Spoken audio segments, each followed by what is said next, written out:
Bonsoir. C'est très dur pour moi, pour les équipes de Monaco Info, de faire cet entretien parce que l'on préfère parler avec nos invités de choses agréables et là forcément, évidemment, ça ne sera pas le cas. Première question, comment vous portez-vous, vous et vos équipes ?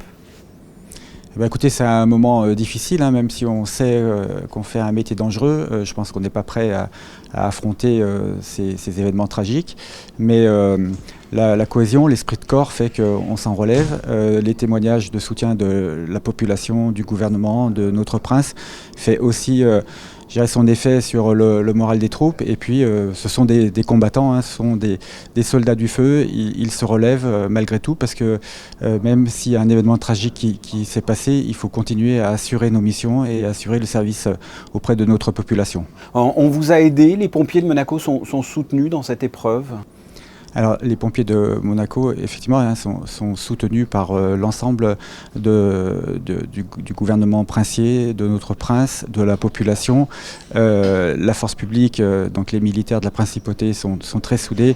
Donc, on a toute l'aide que l'on souhaite qui est mise à notre disposition pour franchir ces moments difficiles. Je voudrais que l'on rende hommage au sergent-chef Thierry Perard. Qui était-il ? Qu'avez-vous envie de dire au sujet de cet homme ? Comme je l'ai dit dans mon éloge ce matin, hein, c'était un sous-officier expérimenté, c'était quelqu'un de calme, de réfléchi, qui ne partait pas en intervention comme ça pour faire un coup d'éclat. Tout ce qu'il faisait était très, très posé et très réfléchi.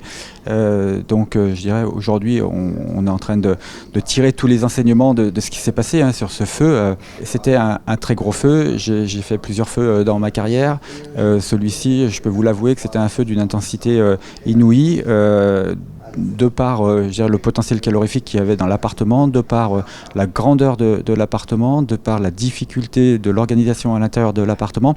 Donc c'était un feu très complexe et mes hommes se sont engagés sans compter, ont fait preuve de beaucoup de force de caractère parce que il faut aller lutter contre le feu. Ils ont fait des sauvetages, donc ça c'est très bon pour le moral quand on arrive sur un sinistre, mais par contre après quand on retrouve un camarade blessé gravement et puis qu'on sait qu'après il est décédé et qu'il faut continuer à lutter, il faut vraiment avoir beaucoup de courage, beaucoup d'abnégation et ils l'ont eu et je souhaite leur rendre hommage ici. Parce que ils ont vraiment été à la hauteur de la tâche et je suis vraiment très fier d'être leur chef aujourd'hui.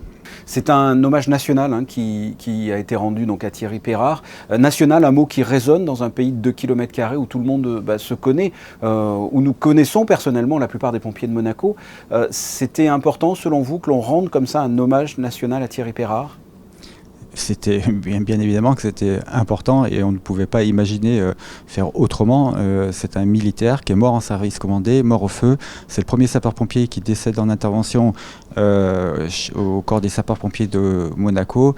Et ironie du sort, en fait, c'était la date anniversaire puisque le corps a été créé le 19 juin 1909 et l'accident a eu lieu le 19 juin 2022.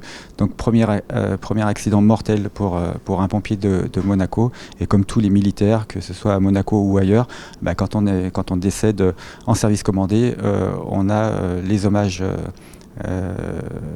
l'hommage national et ça me paraît totalement évident. Il y a un après, vous avez certainement parlé à vos hommes après ce drame. Que leur avez-vous dit ou peut-être maintenant, qu'avez-vous envie de leur dire ? Alors déjà, on leur parle sur le terrain, hein, quand on est face à l'événement. Il faut tout de suite faire un point avec les équipes qui sont engagées parce qu'on sait que l'intervention n'est pas terminée et il faut isoler les sapeurs-pompiers qui seraient en difficulté psychologiquement pour retourner au feu. Donc ça s'est fait immédiatement sur place. Après, on a eu l'assistance des psychologues sur place aussi pour faire du débriefing et tout ça alors que le feu continue et on continue à engager des équipes pour lutter. Donc ça, c'est pas évident. Et après, nous sommes accompagnés et les sapeurs-pompiers sont suivis par le service du CHPG pour, à leur demande, prendre rendez-vous avec des psychologues, des psychiatres pour assurer le suivi de leur santé. Et puis, je dirais, on a eu aussi la phase donc, d'accompagnement de notre frère d'âme. Et maintenant, on va passer sur la phase, je dirais, de retour d'expérience, d'analyse de toutes les données opérationnelles, de tout ce qui s'est passé pour comprendre, pour en tirer vraiment des enseignements, pour ne plus que ça se reproduise. Ça va être la tâche des prochains jours. Et tout ça, je dirais, en continuant à mener toutes les missions, parce qu'on n'a pas... on ferme pas la boutique et on ne dit pas c'est terminé. Non, le téléphone, les appels d'urgence arrivent, les camions sortent, les hommes vont faire leurs interventions avec le même professionnalisme qu'auparavant, alors qu'on a eu un événement tragique au sein de notre corps. Plus de 60 sapeurs-pompiers de Monaco et 15 véhicules ont été mobilisés. Une intervention qui a coûté la vie au sergent-chef Thierry Pérard dans l'exercice de ses fonctions. Un hommage national lui a été rendu. Merci dans ces circonstances douloureuses d'avoir accepté de répondre à nos questions. Merci.